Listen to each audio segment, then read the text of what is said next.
Ya está aquí en los estudios de Topic el candidato a intendente por el Frente Amplio, específicamente por la lista 609, Mario Vergara, que sacó nuevo jingle. ¿Lo vieron? No lo escuché. Capaz que si lo buscamos, Fruti, ¿tuviste algo que ver? No, en este no. Es candidato de la 609 y de varios otros sectores, ¿no? El Frente lo que era el Frente Libre Sereno y los sectores más moderados del Frente Amplio también lo apoyan. Obviamente que el MPP... La historia de vergarismo. Exactamente. El MPP como el sector más grande que estará detrás de la candidatura de Mario Vergara. ¿Pero lo ves acertado el término o no? Cuando ya entra divertido. Mario al estudio. Me parece divertido. ¿Cómo estás, Mario? Buenas. ¿Qué tal? Estaba comentando que salió el jingle de la campaña y lo vamos a compartir con la teleaudiencia del stream mientras te vas acomodando, si lo podemos pasar, porque es bastante colorido y hay varias personalidades. sonando, ¿no? Sí, ¿Está sonando? No, pero como tenía video pensé que... Empieza, bueno, es bastante murguero como de Mario. ¿Sí?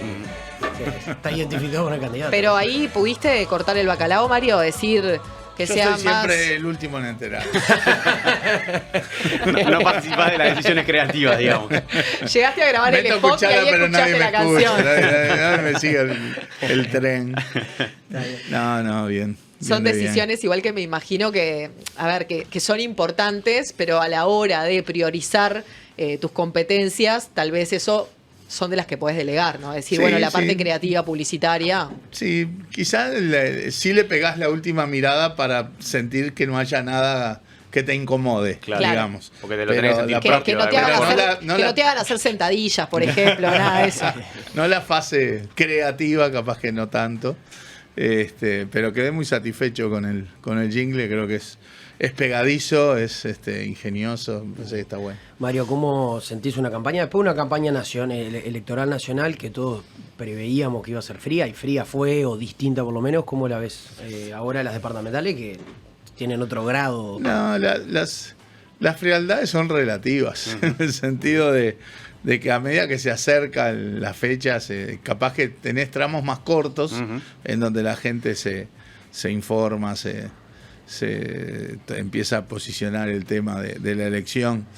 Pero eso no quiere decir que la campaña no sea buena, en el sentido de que es la excusa para discutir los temas. Claro.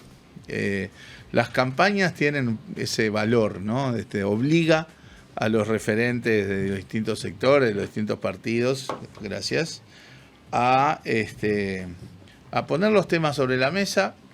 A veces se hace de mejor manera, a veces no tanto, pero lo importante es que creo que la ciudadanía ve que los temas están, y eso es positivo para todo el sistema democrático, ¿no? Cuando uno habla de campañas a las departamentales, lo primero que salta, bueno, es la limpieza, el tránsito. ¿Qué es lo que te plantean a vos los vecinos en recorridas, actos? ¿Qué son los principales reclamos que estás recibiendo?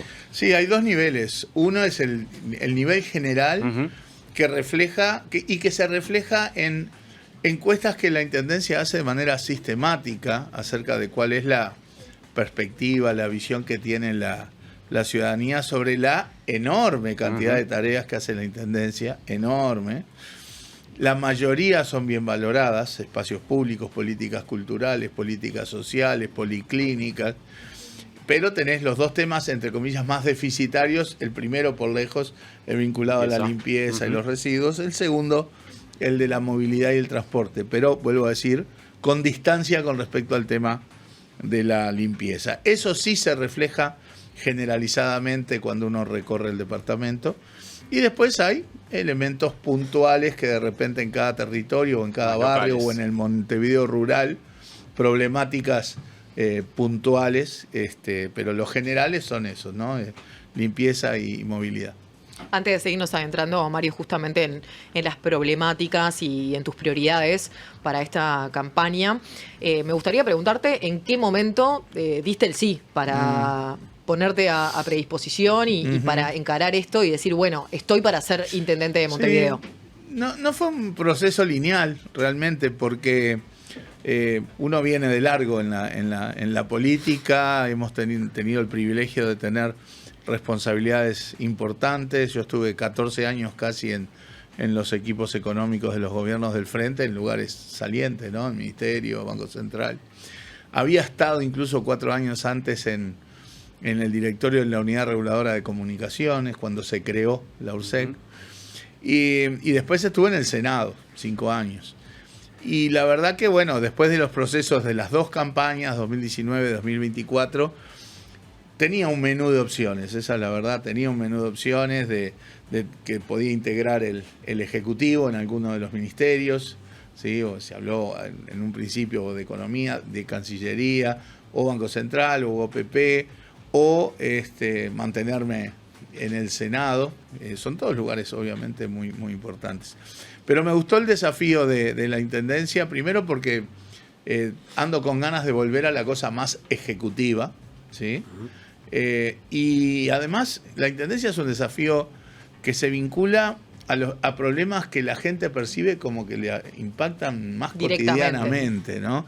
Por supuesto que lo que se hace desde Economía o del Banco Central o de tantos ministerios afectan a la gente, pero la gente percibe de repente más directa la labor de la Intendencia en los temas que la Intendencia tiene que llevar adelante. Me pareció un desafío muy interesante que se fue procesando después de la elección nacional. Y estoy muy satisfecho. Mirá, le voy a hacer no es una confesión porque no es mío, es una infidencia en realidad. El otro día hablando con el contador Enrique Iglesias, que creo que ha sido de los uruguayos de mayor saliencia en la historia del Uruguay, fue presidente del BID, fue secretario general iberoamericano, fue director ejecutivo de CEPAL, fue canciller, fue el primer presidente del Banco Central. Y él me decía, mira, no sabes, pero yo si hay algo que me quedé con las ganas es de ser intendente de Montevideo. Cosa que a mí me sorprendió, un tipo que hizo todo, ¿no? Todo, al cual le tengo una enorme admiración, además de afecto, que me dijera, mira, de alguna manera, digo, me gustaría estar en tus pies si tuviera 30 años menos, dice él, porque una cosa que me quedó pendiente es eso. O sea que, la verdad que me lo diga así en esos términos, estoy haciendo una infidencia que no sé si corresponde, pero me reafirma un poco de que esta es una tarea linda, un desafío lindo. Mario, si uno repasa un poco los intendentes del frente en Montevideo, la gran mayoría estuvo solo un periodo, salvo Mariano Arana que repitió. Y muchas veces se ha cuestionado a algunos dirigentes por usarlo como plataforma para ir al escenario nacional, digamos. ¿Qué proyección ves vos para tu proyecto para Montevideo? Yo soy absolutamente enemigo de la teoría del trampolín. En el sentido de que para mí el trampolín es utilizar la plataforma institucional y la visibilidad obvia que da un lugar como la Intendencia de Montevideo en clave de campaña permanente con otra perspectiva. La gente va a ver, eventualmente, si nos toca gobernar Montevideo, que esa no va a ser mi tesitura. Yo me voy a focalizar en los problemas propios de la Intendencia, a resolverlos de la mejor manera posible.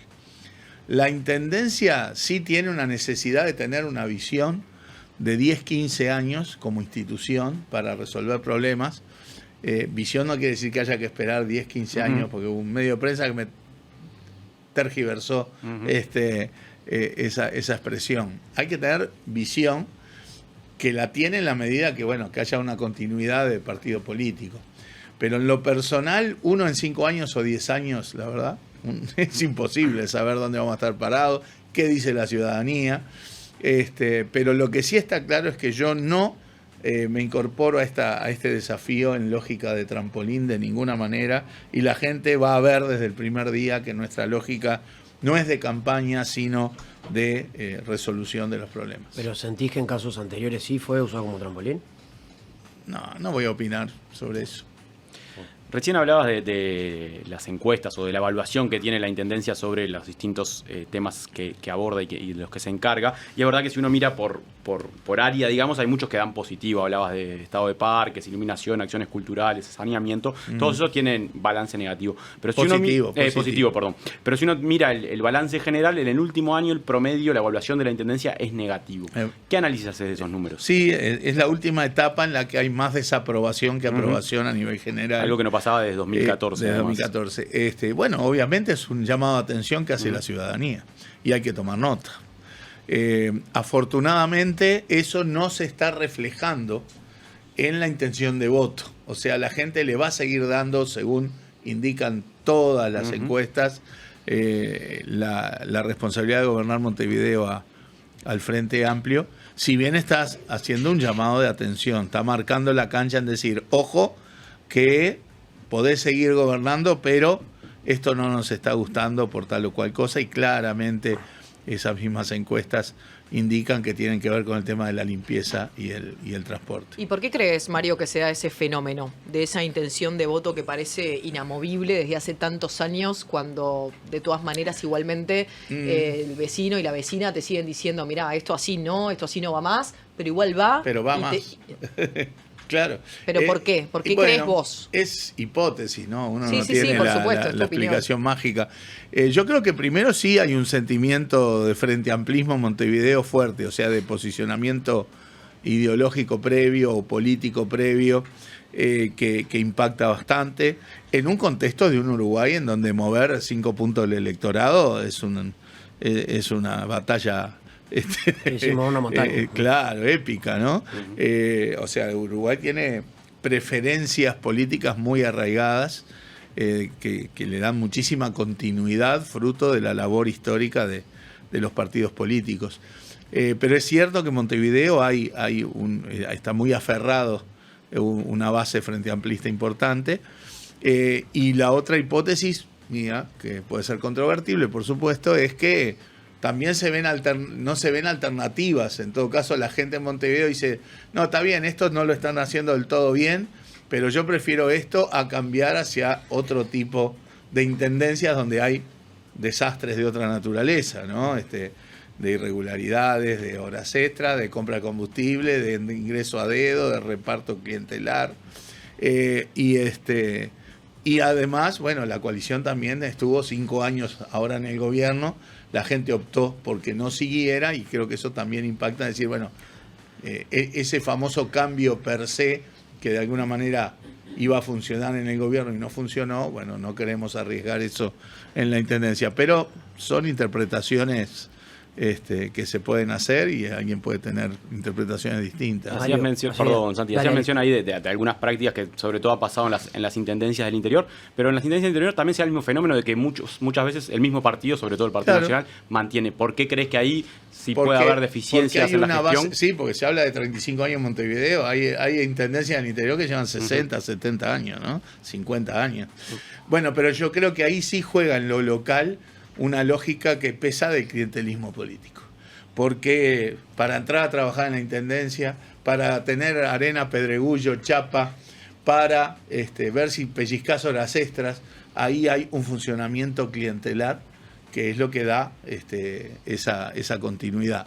Vuelvo a decir, mi percepción, y en algunas intendencias se harán las cosas también de manera razonable, pero creo que ahí pesa mucho el tema del funcionamiento clientelar de la estructura y la organización departamental. Pero Mario, por lo que vos decís entonces, en muchas intendencias históricas blancas del interior tiene que ver con un funcionamiento clientelar que, según lo que vos decís, no pasa en Montevideo tiene que ver por la base cultural histórica de qué prefiere. También hay base cultural y política en el interior. Y en Montevideo Canelones no entra gente a dedo. No. En Montevideo Canelones... acá tenemos que diferenciar la gente que entra a trabajar a la intendencia, que se va a transformar en funcionario municipal, sí, de lo que es el lógico equipo de confianza política, sí, y de asesores que todo jerarca necesita. Ahora, ese equipo, el día que se va el jerarca, también se va. Distinto es la gente que entra a trabajar en la intendencia. Y acá sí hace años que en Montevideo Canelones se entra por concurso y por sorteo. Y en la inmensa mayoría de las intendencias del interior eso no sucede. ¿Y en los concursos y los sorteos no hay jopo? No. No creo. Pero en todo caso, antes de sospecharlo... No, te pregunto. No tengo esa percepción. Ni recuerdo que haya denuncias públicas sobre ese tema. Lo que está claro es que cuando nosotros en el Parlamento, en el gobierno pasado, intentamos, junto con el Partido Colorado, junto con Cabildo Abierto, pasar una ley para que los concursos y los sorteos sean la norma de ingreso a los gobiernos departamentales, el Partido Nacional en bloque bloqueó la iniciativa. porque como era una norma que involucraba a las intendencias, se requería una mayoría especial y el Partido Nacional solo bloqueó esa iniciativa. Me pregunto cuál es la razón, porque evidentemente una forma es entrar a dedo por clientelismo político y quedar en la intendencia, otra forma es concurso, sorteo, que le da otra transparencia y absoluta equidad de oportunidades a la gente que procura un empleo en la intendencia correspondiente. Mario, hacías una diferenciación justamente sobre esto, sobre el concurso, sobre ser funcionario y después también sobre las asesorías, que eso sí tiene más que ver con una cuestión de cercanía. Y bueno, hace unas semanas nada más se dio de conocimiento público la incorporación, o el intento al menos, de incorporación con un contrato a la periodista Ana Inés Martínez de casi 200.000 pesos nominales de parte de Mauricio Zunino como asesor personal. No sé si fue porque tomó tanto dominio público, me dirás vos también qué opinás al respecto, pero se terminó pegando reversa con esa situación. Sí, yo creo que es más una cuestión de la circunstancia política, de que, bueno, estabas en un panorama donde estás a 3 meses de terminar el periodo, donde además es bastante público que la situación financiera de la Intendencia no es lo más reluciente. A nosotros, por lo pronto, eso sí nos tomó por sorpresa. En realidad hubo varios contratos, el que se hizo mediático justamente porque la persona es mediática, ¿no? Claro. Y creo ¿Pero que vos en te todo enteraste caso por las redes? ¿Eh? ¿Te enteraste por las redes? Sí, yo no me enteré por otra vía, o sea, obviamente tampoco tenía por qué, pero digo, nos tomó de sorpresa y creo que la marcha atrás tiene sobre todo que ver con el cuestionamiento vinculado a la circunstancia y al momento político, no al mecanismo, porque vuelvo a decir, si esto es al principio del periodo, es lo más normal. Pasó en el gobierno anterior, en ¿cuántos colegas de ustedes pasaron a ser directores de comunicación en tantos ministerios y organismos? Y ahora también, o sea, el mecanismo de la contratación para ciertas tareas está bien, porque el que maneja tu comunicación tiene que tener un vínculo de confianza, pero claro, esto sonó raro porque estás en el medio de la campaña, a 3 meses de terminar, con una situación financiera en la Intendencia complicada. Por lo tanto, creo que la reacción política de dar marcha atrás en el asunto fue correcta. ¿Fue algo conversado de la institución misma del Frente Amplio? O sea, dentro de la organización. El frente es el que de alguna manera le sugiere al intendente la marcha atrás.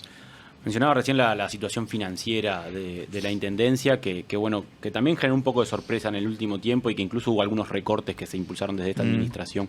¿Cuál es el estado de la situación? Y el estado financiero no es floreciente y por eso pasa lo que tú estás diciendo. En los últimos tiempos ha habido recortes presupuestales en muchas áreas que se están sintiendo, pero que bueno, evidentemente sería una necesidad en el manejo financiero. Porque bueno, se acumularon desajustes que tienen que ver con diversos factores. La gestión financiera obviamente es una cuestión complicada, a nosotros nos tocó hacerla también en momentos difíciles a nivel de gobierno, pero también tiene que ver con tu capacidad de cómo son tus ingresos. Acá está claro que una parte de las actividades que realiza la Intendencia tienen que ver con ingresos que provienen del gobierno central, como todas las intendencias. O sea, la Constitución tiene un capítulo que dice una parte de los impuestos que cobra el gobierno va para las intendencias. Eso se acuerda el monto y la distribución. Antes de que gobernara el Frente Amplio, la distribución era totalmente caprichosa de parte del gobierno, al punto tal de que se excluía a Montevideo, que era la única intendencia frente amplista de la época. Nosotros cambiamos sustancialmente eso, al punto tal de que una vez que acordamos el monto a transferir desde el gobierno, era el Congreso de Intendentes el que acordaba cómo se distribuía esa plata. O sea, se acordaba un monto general, digamos, y nosotros en la ley de presupuesto agarrábamos lo que nos mandaba el Congreso de Intendentes y lo poníamos en la ley. Ahí se incorporó Montevideo. Pero además se fueron creando otros programas. Bueno, está el Fondo de Desarrollo del Interior, que es otro artículo de la Constitución, el 298, que va explícitamente para el interior. Acuérdense que la reforma constitucional del 96, del 94, tuvo un sesgo, un talante descentralizador. Pero después se fueron creando, me acuerdo en el gobierno de Mujica y en el último de Vázquez, otros fondos y otros programas para caminería rural, para desarrollos de infraestructura, muchos para el interior y también un fondo metropolitano. Bueno, el gobierno pasado lo que hizo fue recortar para Montevideo y Canelones de manera sustantiva y claramente como discriminación política los fondos a las intendencias de Montevideo y Canelones. En particular, por ejemplo, este Fondo de Desarrollo de Infraestructura Metropolitano que implicó muchos millones de dólares de menos que el gobierno transfiriera a la intendencia. También hubo durante la pandemia y luego en la crisis hídrica un rol de la Intendencia de Montevideo en volcar recursos a cosas que de repente no estaban previstas asociadas a la atención social. Discutíamos en aquel momento, recuerdo nosotros en la oposición y la coalición en el gobierno, de que el gobierno no estaba volcando los recursos y los esfuerzos necesarios para atender los impactos económicos y sociales de la pandemia. ¿Te referís a las ollas populares? ¿A qué ejemplos, Mario?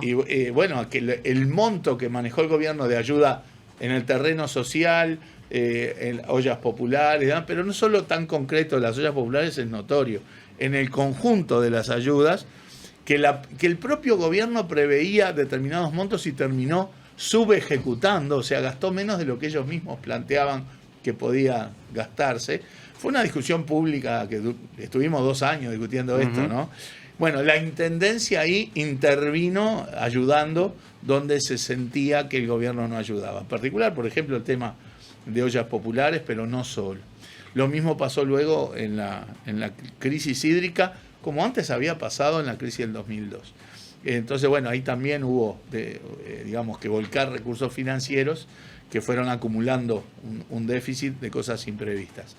Es un tema que evidentemente tenemos que reordenar en clave de gestión, también en clave de diálogo con el gobierno nacional, ¿verdad? Porque bueno, hay que recomponer los flujos, es un tema de justicia, recomponer los flujos financieros que estaban previstos para las tareas de la Intendencia. Mario, vos, en tu explicación de la situación financiera de Montevideo, en parte hace referencia a los montos que destina el Estado central, digamos, el gobierno central, a Montevideo Canelones o a la zona metropolitana, digamos. Y parte de la discursiva, la oratoria fuerte del Frente Amplio es el atacar la desigualdad y la justicia social. Te pregunto si con esa misma óptica, ¿no crees que el interior en su conjunto, que no es todo lo mismo ni es uniforme, que tiene mayores niveles de pobreza, menores niveles educativos, menor nivel de infraestructura, de servicios de salud, no merece tener mayor cantidad de recursos para nivelar justamente esa desigualdad casi que primigenia del Uruguay, sí, ¿no? Es histórico esto. Esas cosas están incorporadas en cuando se define cuánta plata va a cada departamento, que es una paramétrica, digamos, sí, claro, que definieron los intendentes. Está clarísimo. Y siempre la mayoría del Congreso de Intendentes perteneció a los partidos de la coalición, que incorpora no solamente la población, sino también niveles de desarrollo relativo y demás. Aparte está el Fondo de Desarrollo del Interior, que hablaba hoy el artículo 29, que es exclusivo para el interior. Sí. Y aparte hubo programas como los de caminería rural y todo lo demás, que tenían muchísimo peso en el interior. Fíjate que en 2004, antes de que gobernara el Frente, a las intendencias se les volcaban más o menos unos 200 millones de dólares. Cuando el Frente termina en 2020, se volcaban 500 millones de dólares a los gobiernos departamentales. Ni que hablar que al interior, en este gobierno que pasó, hubo recorte a Montevideo y Canelones y hubo aumentos por distintas vías hacia las intendencias del interior. Yo no estoy en contra de eso, al contrario, me parece bien, pero si hay una regla de distribución hay que respetarla. Mario, uno de los momentos en que a nosotros al menos nos dio la sensación de, bueno, empezó la campaña por las intendencias, fue cuando Martín Lema manifestó de que si era elegido intendente de Montevideo, TV Ciudad volaba, o sea, que cerraba el canal relativo justamente a los medios públicos de la Intendencia de Montevideo. De hecho, estuvo aquí Lo estuvimos conversando con él y parte de lo que decía siempre en modo justificación era, bueno, para mí la prioridad es arreglar la baldosa del vecino y si yo necesito sacar dinero de algún lado, va a ser una de las cuestiones que voy a recortar y voy a sacar de ahí. ¿Cuál es tu opinión al respecto? Primero, si la lógica es, si algo es deficitario hay que cerrarlo, nos vamos a quedar con bastante poca cosa en el aparato del Estado. Esa no puede ser la lógica. A uno estaría tentado a decir, si él que era ministro de Desarrollo Social y claramente debió volcar más recursos en el trabajo de desarrollo social, ¿por qué no cerró medios públicos del Estado que también eran deficitarios? O sea, si hubiera aplicado esa lógica, era lo que tenía que haber hecho y sin embargo no lo hizo porque no tiene sentido hacerlo.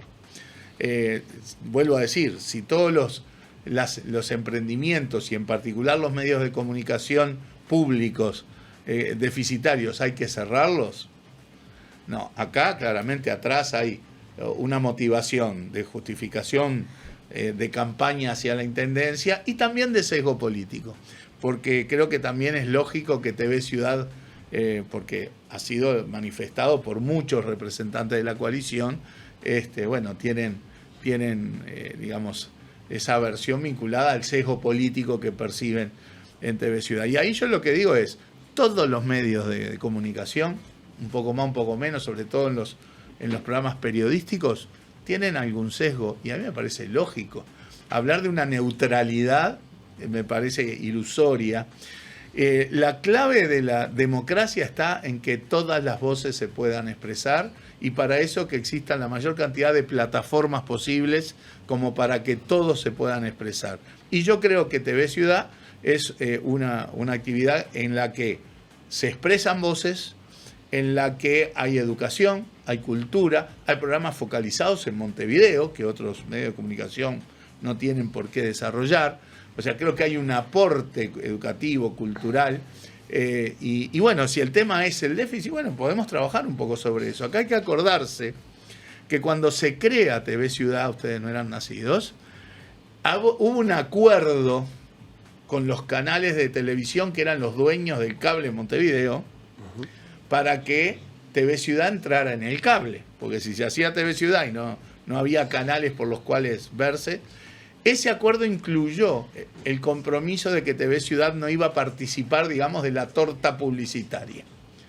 Ese acuerdo ya caducó hace un tiempo.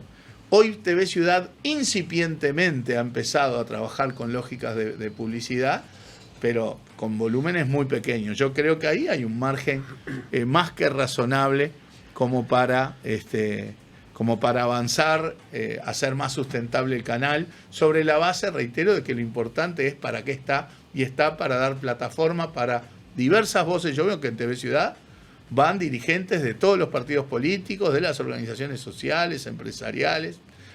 No se me pasa por la cabeza cerrar TV Ciudad, y menos con ese argumento, creo yo, bastante falaz de que como es deficitario hay que cerrarlo. ¿No crees que tenga...? No, porque recién dijiste que más allá de los sesgos que puedan tener, es normal que los distintos medios de comunicación tengan determinado sesgo. La diferencia es que TV Ciudad no es de un canal privado, es de todos los montevideanos. Canal 5 es de todos los uruguayos. ¿Pero crees que tiene un sesgo? Es que los periodísticos naturalmente tienen sesgos. Vuelvo a decir que la neutralidad es ilusoria. La clave está en que sea plataforma de voces diversas. Está clarísimo, y yo pero sí si creo tiene un que sesgo editorial ideológico, un canal que es de todos, o todos los montevideanos, es un poco raro. No hay un sesgo editorial. Dando TV por Ciudad. válido esa No tesis, por eso. Hay editoriales, hay medios de comunicación que tienen editoriales, e incluso algunos editoriales político-partidarios, porque hay medios de comunicación y medios de prensa que son político-partidarios y lo explicitan. Sí. Y eso ¿Pero un medio público no debería cuidar particularmente ese tipo de cosas? Yo creo que se cuida. Lo veo en Canal 5, lo veo en TV Ciudad, lo veo en las radios públicas, lo veo en las radios públicas en el interior. Okay. No creo que haya sesgo, no creo que ninguno de esos medios sea un panfleto. Bien. Me gustaría meterme un poco en el tema de la limpieza que hablábamos, que es una de las cosas peor evaluadas por los montevideanos de la gestión de la intendencia. Vos ya presentaste tu plan para cómo va a cambiar la recolección en caso de ser electo, y presenta como diferentes modalidades de recolección según las zonas de Montevideo. Me gustaría profundizar un poco en eso. Bueno, primero tenemos un problema cada vez más grande. Hoy Montevideo tiene que procesar 60-70% más de residuos que hace 20-25 años. En los últimos 2 años el volumen de residuos aumentó en más de 150.000 toneladas por año. Es un nivel de crecimiento que obviamente uno puede decir, la Intendencia no reaccionó con las políticas correctas a tiempo. Puede ser, sí. Y bueno, como decíamos, las campañas dan también para sentarse con más frialdad en esas cosas. Hay experiencias positivas, por ejemplo, en Canelones con los contenedores domiciliarios. Bueno, tomemos eso. De hecho, Montevideo ya tiene experiencia en Santiago Vázquez y en Abayubá, que ya te digo que son bien evaluadas por la gente. Y esa dinámica de contenedores domiciliarios nosotros la vamos a expandir a todas aquellas zonas que tienen una tipografía de hogares similar a Canelones o a Santiago Vázquez. Casas con espacios, ¿no? Mario, Eso perdón, a su vez... Ese sistema, vos tenés un contenedor adentro de tu casa y te tocan timbre para levantarlo, lo dejás en un lugar, ¿cómo funciona? Bueno, ahí hay que adecuar según la circunstancia, pero es así, se recoge del contenedor casa por casa. Tenés 2 contenedores, uno para el reciclado y otro para el resto de la basura. Eso te permite a su vez sacar contenedores de la vía pública y en todo caso utilizarlos en otras zonas donde sí hay que seguir con los contenedores barriales, donde también hay que dinamizar el pasaje pero también cambiando hábitos de la población en cuanto al horario de tirar la basura y demás, para que los residuos estén la menor cantidad de tiempo posible en la vía pública. O sea, no en todas partes los contenedores domiciliarios son óptimos, digamos, pero sí en muy buena parte del territorio. Sobre eso vamos a avanzar. Después tenés el Montevideo rural, es otro mundo. También habrá otro tipo de contenedores con otra dinámica de pasaje del basurero, digamos.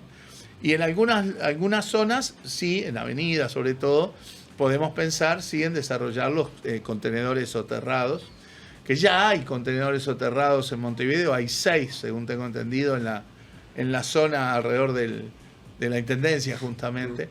Pero bueno, creemos que esos pueden ser, porque es complejo el tema de los contenedores soterrados, porque el subsuelo de Montevideo es complejo. Creo que hasta falta un buen mapa del subsuelo, además de que es todo un procedimiento más costoso. Pero creemos que en algunos lugares sí va a ser óptimo ir a contenedores soterrados. En fin, obviamente hay que multiplicar el barrido, hay que hacer otras medidas complementarias, pero en temas de recolección es un poco ese mapa, entender un Montevideo que es heterogéneo y atacar cada lugar de manera diferenciada. Y en las zonas donde se mantendría el mismo sistema hoy público, digamos, de recolección, ¿también hay que cambiar cosas? Bueno, sí, la dinámica de pasaje del camión, vas a multiplicar los contenedores, porque al sacar contenedores de las zonas donde vas a ir a los domiciliarios, te quedan disponibles contenedores para estas otras zonas. Mira, nosotros hemos recorrido un montón de Montevideo, ya habíamos empezado en las campañas nacionales, pero vos ves, por ejemplo, cuando el contenedor está repleto de basura y basura alrededor, ahí claramente hay una responsabilidad de la Intendencia. O porque el camión no pasa a tiempo, o porque en vez de uno precisa 1, 2 o 3 contenedores. Pero también ves contenedores repletos y a las 2 cuadras, a la cuadra siguiente 2 contenedores vacíos y a la otra cuadra 2 contenedores vacíos. No nos explicamos muy bien por qué pasa eso, pero pasa. También ves basura alrededor con contenedores que no están llenos. Ahí obviamente eso tiene que ver con el tema, lamentablemente, del hurgado, de compatriotas que viven en situación de calle, que tristemente tienen que ir a revolver un contenedor para buscar algo para comer o vender. Hay mucho para... Obviamente eso no lo vamos a resolver con un cambio en la ingeniería de la recolección.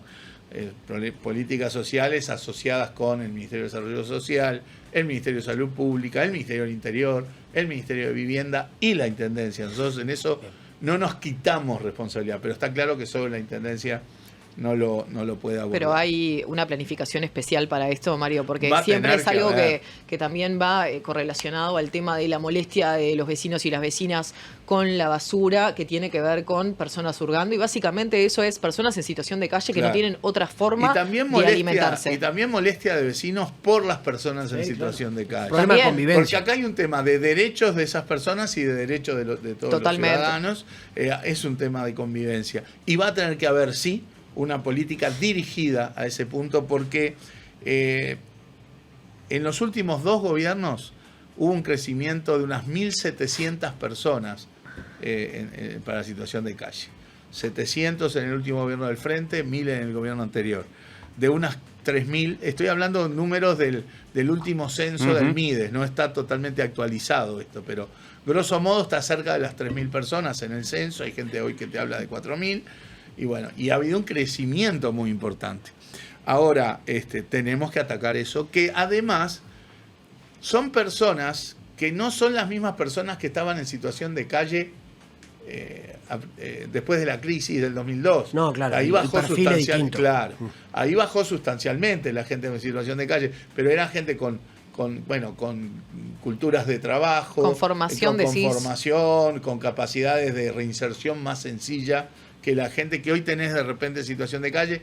Algunas sí tiene que ver con temas de trabajo y de haber perdido el hogar, pero también tenés muchos compatriotas que estaban privados de libertad y que no están teniendo una reinserción razonable. O casos de adicción, de salud Adicciones, mental. salud mental. Claro. Exacto. Por eso es que decimos que, por ejemplo, salud pública, además del MIDE, salud pública, Ministerio del Interior, vivienda. Hablábamos Dale. hablábamos recién de que la situación de la financiera de la Intendencia no es la mejor, digamos, y supongo que este tipo de cambios y de proyectos para la limpieza implican recursos. ¿Lo tienen cuantificado y de dónde podrían salir esos recursos? Bueno, obviamente vamos a reformular la lógica hacia el presupuesto. Tiene que ver con nuestro diálogo con el Gobierno Nacional, porque creemos que es de justicia, lo hablamos también con Francisco Leñani, esperemos el futuro intendente de Canelones, que vamos a tener un diálogo con el Gobierno Nacional para la recomposición de estos flujos. Ahí ya vas a tener un poco de aire para estas cosas.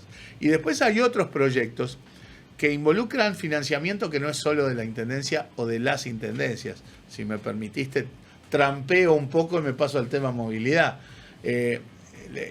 También el problema es cada vez más grande. Hay 20 y pico mil autos nuevos por año más en Montevideo.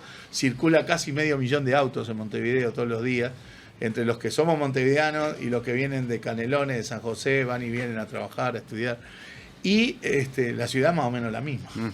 Con lo cual, ya con pequeños parches, tapando baches, entre comillas, no vamos a resolver. Hay que hacer proyectos de envergadura. No es casual que ya estén sobre la mesa propuestas que buscan hacer mucho más fluido y ágil el transporte colectivo. Mejorar el transporte colectivo tiene que ser un objetivo para reducir los tiempos de viaje de la gente y para mejorar la movilidad general. Esto no es decir, vas por el transporte colectivo en detrimento de los autos o en contra de los autos. No. Pero si hay un transporte colectivo que es más atractivo para la gente para algunos viajes, eso también hace más fluido la movilidad para los autos individuales. O sea, ahí son proyectos de muy fuerte envergadura. O el tren-tram por Avenida Italia y Anastasio, o los corredores de transporte colectivo, lo que propone SIMBE, la Facultad de Arquitectura, Avenida Italia y Anastasio, 8 de octubre, Camino Maldonado, y una transformación importante en 18 de julio. Estiman reducciones de tiempos de viaje de 20 a 25 minutos. Son proyectos muy voluminosos que implican un cambio, no solo en hacer los tramos, en la lógica de la movilidad. Entonces, y eso requiere financiamientos que van más allá de las capacidades de las intendencias. Y parar las ciudades, Mario, me imagino también. Hoy se está empezando el análisis de la parte técnica, de la parte financiera y de la implementación y la viabilidad política, porque uno puede tener ideas brillantes, pero si va a tener media ciudad levantada 3, 4 años, es un problema. No digo que estos proyectos lo hagan. Lo que digo es que sí requieren un financiamiento que involucra al gobierno central. Ya hemos hablado con la actual ministra de Transporte, y tanto ella como el presidente Orsi han manifestado explícitamente que la movilidad metropolitana es una prioridad para el gobierno. Pero entonces es difícil pensar que puede haber mejoras en el transporte público en el corto plazo. Se pueden seguir haciendo cosas, ¿verdad? Las líneas solo buscan, hay que fiscalizar mejor, temas de flechamientos y demás. Pero hay una realidad. El volumen de autos es el que es, las capacidades de movilidad más o menos son las que son.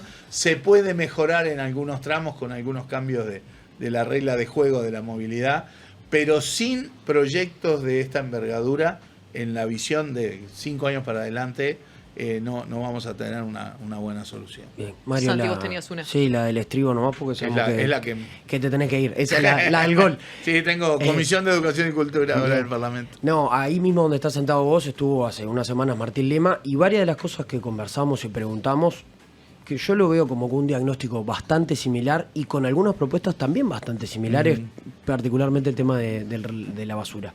¿Cuál es el diferencial de Mario Vergara para los montevideanos que estén escuchando como posible próximo intendente de Bien. Montevideo? Primero, si tenemos visiones parecidas con medidas parecidas, mejor.